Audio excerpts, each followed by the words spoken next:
Eu tinha apenas 7 anos quando abracei um menino que semanas depois estaria morto. Meu nome é Sofia. Hoje tenho 32 anos. Sou enfermeira pediátrica em Milão. E durante 25 anos da minha vida, eu carreguei uma memória que parecia comum, quase banal. Até descobrir que aquele abraço não foi só meu, foi de Deus. Se eu te contasse que um menino de 15 anos, em 2006, me abraçou numa festa de aniversário, me disse algo que só faria sentido 2 décadas depois e que hoje ele está prestes a ser canonizado pela Igreja Católica, você acreditaria? Eu não acreditava. Eu nem lembrava direito do rosto dele. Mas uma noite, em 2019, eu tive um sonho. E naquele sonho, ele voltou. Não como memória, como presença. O que eu vou te contar agora não é só sobre Carlo Acutis. É sobre como Deus usa abraços de criança para preparar destinos de adultos. Assis, Itália, outubro de 2006. Eu não fazia ideia de que aquele sábado à tarde mudaria o resto da minha vida. Eu nasci em Milão, numa família católica de nome, mas não de prática. Meus pais eram bons, trabalhadores, honestos. Mas igreja? Só casamento, batizado, funeral. Aquela religião de protocolo, sabe? Deus era tradição, não presença. Eu era criança. Ia na catequese porque tinha que ir. Fazia a primeira comunhão porque todo mundo fazia. Mas oração, conversa com Deus, rosário, isso não existia lá em casa. Minha mãe trabalhava numa empresa de informática. Meu pai era contador. Rotina de classe média italiana. Café da manhã rápido, escola, almoço corrido, desenho na TV, dever de casa, jantar, cama. Fim de semana era pizza, passeio no parque, visita aos avós. Nada de extraordinário. Eu era só uma menina comum, numa família comum, com uma fé comum. Mas Deus não trabalha com o comum. Ele trabalha com o inesperado. E naquele sábado de outubro, ele decidiu plantar uma semente em mim. Só que eu só ia descobrir isso 13 anos depois. Minha mãe tinha uma colega de trabalho chamada Antonia. Antonia Salzano. Ela era diferente. Todos no escritório sabiam disso. Ela falava de Deus no almoço, levava terço na bolsa. Ia à missa todo dia, todo dia. Minha mãe achava aquilo exagerado, mas respeitava. Ela é boa pessoa, dizia. Antônia tinha um filho adolescente, Carlo. Eu nunca tinha visto ele, só ouvia minha mãe comentar de vez em quando. O filho da Antônia é diferente, Sofia. Ele passa horas na igreja. Cuida de um site sobre a Eucaristia, com 15 anos. Eu não entendia nada disso. Para mim, adolescente era videogame, celular, roupa de marca. Mas em outubro de 2006, Antônia convidou minha mãe e a mim para o aniversário de 15 anos do Carlo. Não era uma festa grande. Era uma reunião simples, na casa deles, em Milão. Poucos amigos, algumas crianças, bolo, refrigerante. Eu lembro da casa, pequena, acolhedora, cheiro de bolo no forno, luz amarela entrando pela janela da sala. E lembro dele. Carlo era magro, alto para a idade, com aquele jeitão meio desajeitado de adolescente que cresce rápido demais. Tinha um sorriso meio torto, cabelo escuro, olhos castanhos fundos. Usava uma camiseta branca simples e calça jeans. Nada de especial, mas o jeito dele era diferente. Ele não ficava no celular, ele conversava com todo mundo. Criança, adulto, idoso, olhava nos olhos, perguntava o nome, ouvia de verdade. E comigo, uma menininha de 7 anos que mal conhecia ele, Carlo fez algo que eu nunca esqueci. Ele se abaixou, ficou da minha altura, sorriu e perguntou: "E você, Sofia? O que você quer ser quando crescer?" Eu disse, meio sem graça: "Eu quero ser médica ou enfermeira para cuidar de criança doente." Ele sorriu. Daquele jeito que parecia que ele sabia de algo que eu não sabia. E então ele disse, baixinho, só para mim: "Você vai ser, Sofia. E quando você cuidar delas, vai lembrar que Jesus está em cada uma, tá bom?" Eu não entendi nada. Só sorri de volta, e então ele me abraçou. Foi um abraço simples, mas durou mais do que o normal, e eu senti algo estranho, uma paz, um calor no peito, como se alguém tivesse acendido uma vela dentro de mim. Eu não sabia o que era aquilo, eu era criança. Mas lembro que, naquele abraço, eu me senti segura, amada, vista. Carlos soltou, bagunçou meu cabelo e foi falar com outra pessoa. Eu fiquei ali, parada, com aquela sensação estranha ainda dentro de mim. Algumas pessoas marcam a gente sem usar palavras, elas só tocam. E algo muda. 3 semanas depois, minha mãe chegou em casa chorando. Eu estava no sofá assistindo TV. Ela largou a bolsa no chão, sentou ao meu lado e disse: Sofia, o Carlo morreu. Eu travei. Como assim? Leucemia. Ele estava doente há poucos dias. Piorou rápido. Morreu hoje de manhã. Eu não sabia o que dizer. Eu mal conhecia ele. Mas algo dentro de mim doeu. Eu lembrei do abraço. Lembrei do sorriso torto. Lembrei da frase: Você vai ser, Sofia. Minha mãe me levou ao velório. Eu não queria ir. Eu tinha medo de corpo, de morte, de caixão. Mas ela insistiu. Você precisa se despedir, Sofia. Ele gostou de você. A igreja estava cheia. Eu nunca tinha visto tanta gente num velório. Jovens, adultos, padres, freiras, crianças, muita gente chorando. Mas não era aquele choro desesperado, sabe? Era um choro diferente. Tinha dor, mas também tinha algo que eu não conseguia nomear. Paz, talvez, ou esperança. O caixão estava aberto. Eu segurei a mão da minha mãe com força. Não queria chegar perto, mas ela me levou. E lá estava ele, Carlo, de terno, mãos cruzadas sobre o peito, rosto tranquilo, quase sorrindo. Eu olhei para ele e pensei: ele parece que está dormindo. Mas não era sono, era outra coisa. Minha mãe se ajoelhou, rezou um Pai Nosso baixinho. Eu fiquei ali, em pé, só olhando. E de repente, algo dentro de mim sussurrou: ele não foi embora, ele só mudou de lugar. Eu não sei de onde veio esse pensamento. Eu era criança. Eu não pensava assim. Mas a frase ficou, martelando. Depois do velório, a vida continuou, como sempre continua. Escola, brincadeira, televisão, aniversários, Natal, férias. Eu cresci. Virei adolescente. Entrei na faculdade de enfermagem. Me formei. Comecei a trabalhar no Hospital Pediátrico de Milão. E Carlo virou uma lembrança distante, quase apagada. Eu sabia que ele tinha morrido jovem. Sabia que a mãe dele era amiga da minha mãe. Mas só. Eu não sabia que a igreja tinha aberto o processo de beatificação. Eu não sabia que o corpo dele tinha sido exumado e estava incorrupto. Eu não sabia que ele tinha feito milagres. Eu não sabia de nada, porque, para ser sincera, eu tinha me afastado de Deus. Tem gente que cresce e se aproxima da fé. Eu fiz o caminho contrário. Faculdade me deixou cética. Ciência virou meu Deus. Corpo era biologia. Doença era química. Morte era falência orgânica. Ponto. Eu ia na missa no Natal, por educação. Mas oração? Rosário? Confissão? Não. Eu era boa no meu trabalho. Cuidava bem das crianças. Mas tratava tudo como técnica, protocolo, profissionalismo, empatia. Sim, amor? Talvez. Mas presença de Deus? Não. Isso não cabia mais na minha cabeça. Até que, em 2019, tudo desmoronou. Eu estava no plantão noturno da UTI pediátrica. Era um dos turnos mais pesados. Poucos enfermeiros, muitas crianças graves, famílias desesperadas. Aquela noite tinha sido especialmente difícil. Uma menina de 9 anos, Giulia, tinha dado entrada com leucemia aguda. Quadro gravíssimo. Os pais estavam destruídos. Eu fiz tudo o que podia. Medicação, monitoramento, conforto. Mas lá no fundo, eu sabia.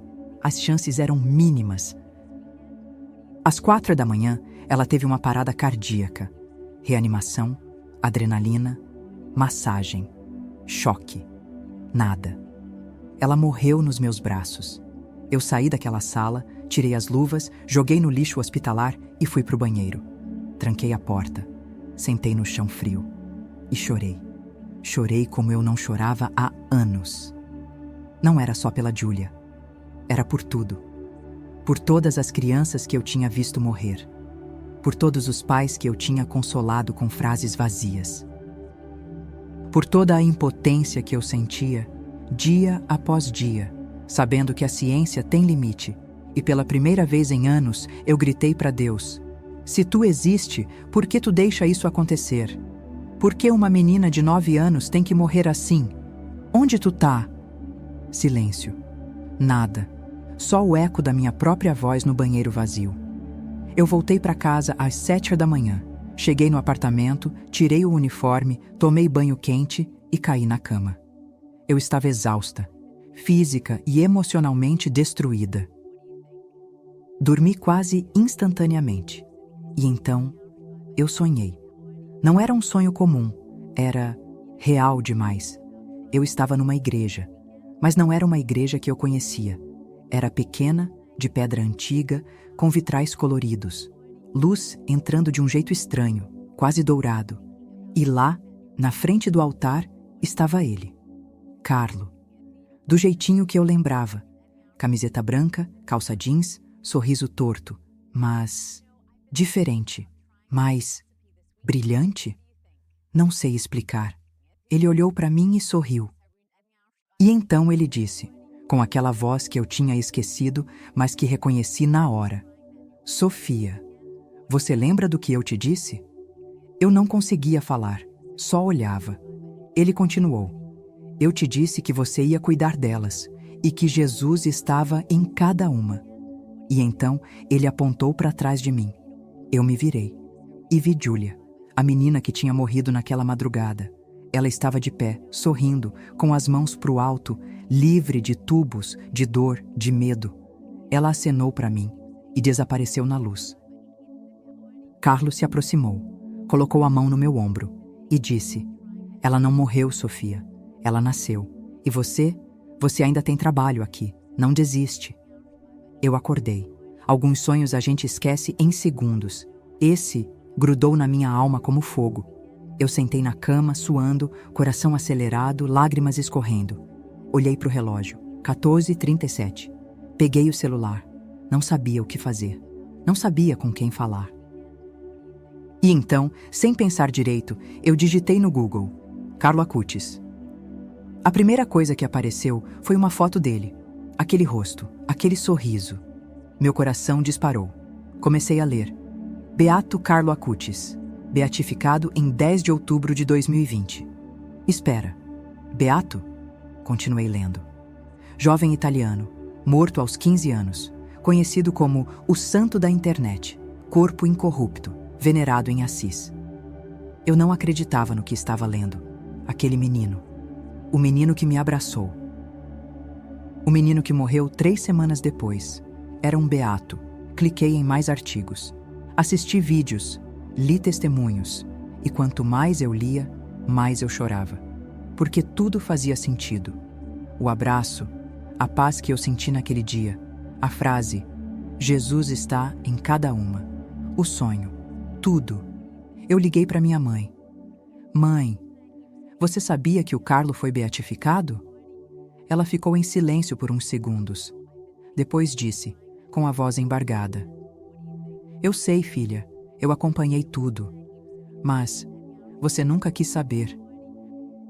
Você se afastou tanto da fé que eu achei que ia te afastar mais ainda se eu tocasse no assunto. Ela estava certa. Se ela tivesse me contado antes, eu teria ignorado. Ou ridicularizado. Mas agora eu precisava saber tudo. Passei os dias seguintes obcecada. Li sobre a vida dele, as homilias que ele ouvia, o site que ele criou sobre milagres eucarísticos, as frases que ele deixou. A Eucaristia é minha autoestrada para o céu. Todos nascem como originais, mas muitos morrem como fotocópias. Não eu, mas Deus. E uma, em especial, que me atravessou. Estar sempre unido a Jesus. Eis o meu programa de vida. Eu chorava lendo aquilo, porque eu percebi.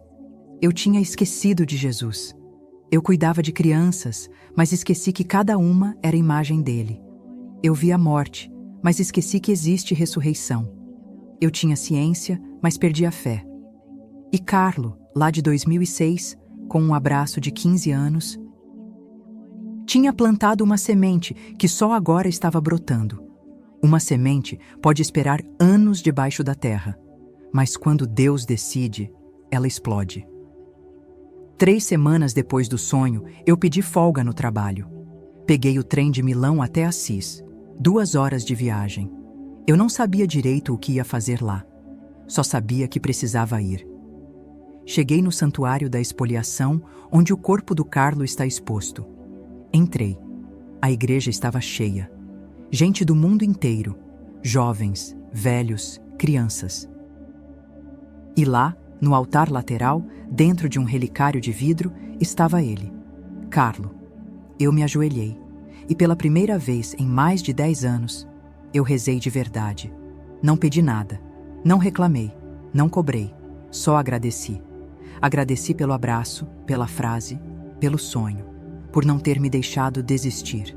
E enquanto eu olhava para aquele rosto incorrupto, tranquilo, quase sorrindo, eu senti a mesma coisa que senti aos 7 anos. Aquele calor, aquela paz, aquela presença. Só que agora eu sabia o nome dela: Jesus. Eu fiquei ali por mais de 1 hora. Rezei o terço inteiro pela primeira vez desde a primeira comunhão. Pedi perdão por ter abandonado Deus. Pedi força para continuar cuidando das crianças, mas com fé, não só com técnica. E pedi a intercessão do Carlo para uma coisa específica: que eu aprendesse a ver Jesus em cada paciente, como ele me ensinou. Voltei para Milão diferente. Não foi conversão de cinema, com luzes e aleluias. Foi conversão silenciosa, profunda, diária. Voltei a ir na missa. Todo domingo. Às vezes, entre um plantão e outro, ia na capela do hospital só para ficar ali, em silêncio. Voltei a me confessar. Depois de 12 anos, comecei a rezar antes de cada plantão. Em silêncio, no vestiário, antes de colocar o jaleco. Beato Carlo, me ajuda a ver Jesus em cada criança hoje. Amém. E algo começou a mudar. Não eram milagres espetaculares. Eram pequenos milagres do cotidiano. Crianças que melhoravam contra o prognóstico. Pais que saíam da sala de UTI com paz no rosto, mesmo em meio à dor. Eu mesma, conseguindo ser mais humana, mais presente, mais amorosa. Não era mais só profissionalismo, era missão. O retorno de Giulia, ou quando Deus decide gritar. Milão, 10 de outubro de 2020. Dia da beatificação de Carlo Acutis. Eu estava assistindo a cerimônia ao vivo, pelo celular, durante meu intervalo no hospital. Chorei o tempo todo. Ver aquele menino que me abraçou, sendo erguido aos altares da igreja, era surreal. E ali, naquele momento, eu fiz uma promessa. Carlo, se um dia eu tiver a chance de levar alguém até você, eu vou levar. Eu prometo. 3 meses depois, em janeiro de 2021, uma mulher entrou na UTI com uma menina de 8 anos. Tumor cerebral inoperável. Estágio avançado. A mãe estava desesperada. Chorava sem parar. Eu cuidei da menina. Fiz tudo o que podia. Mas, humanamente falando, não havia esperança. Numa das noites, enquanto eu trocava o soro, a mãe me perguntou: "Você acredita em milagre?" Eu olhei para ela. E pela primeira vez na minha carreira, eu disse: "Sim, eu acredito." Ela me olhou, surpresa. "Tem alguém que eu possa pedir?" Eu sorri e falei: "Tem sim, um beato, jovem. Ele morreu de leucemia com 15 anos, e dizem que ele ama as crianças." "Como é o nome dele?" "Carlo Acutis." Naquela noite, eu dei para a mãe um santinho do beato Carlo. Ela rezou: Eu rezei junto. Pedi com tudo. Carlo, você me abraçou quando eu tinha 7 anos. Agora eu te peço, abraça essa menina. Pelo amor de Deus. 2 semanas depois, os médicos pediram novos exames. Quando o resultado chegou, o oncologista ficou em silêncio por quase 1 minuto. Depois, olhou para mim e disse: eu não sei explicar. O tumor regrediu. Drasticamente. Eu travei. Como assim? Não sei, Sofia. Não faz sentido. Mas está menor. Muito menor. E ela está respondendo. 3 meses depois, a menina teve alta. 6 meses depois, estava sem sinais de tumor. Remissão completa. Sem explicação científica. Quando a mãe veio buscar os últimos exames, ela me abraçou e sussurrou no meu ouvido: obrigada por me apresentar ao Carlo. Ele salvou minha filha. Eu não consegui falar. Só chorei. Porque eu sabia.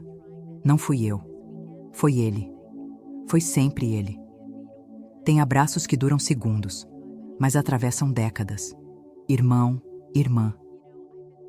Se você está ouvindo isso agora, eu não acredito que seja por acaso. Talvez você seja como eu era, cético, cansado, ferido pela perda. Talvez você trabalhe com dor, com morte, com desespero e já não aguenta mais. Talvez você tenha um filho doente, um pai internado, uma mãe desenganada. E talvez no fundo você esteja gritando para Deus: onde tu tá? Eu já gritei isso. E a resposta que eu recebi não foi em palavras, foi num abraço. Um abraço de um menino de 15 anos que, 13 anos depois de morrer, me alcançou num sonho e me lembrou: eu te disse que você ia cuidar delas, e que Jesus estava em cada uma. Hoje, 15 anos depois daquele abraço, eu sou enfermeira pediátrica. Cuido de crianças doentes, mas não cuido mais sozinha. Eu cuido com ele, com Jesus, com Carlo ao meu lado, intercedendo, lembrando, abraçando. E eu aprendi uma coisa: Deus nunca abandona. Ele só espera o momento certo de te abraçar de volta. Se você tem um filho doente, reze ao Beato Carlo. Se você perdeu alguém jovem, peça a intercessão dele.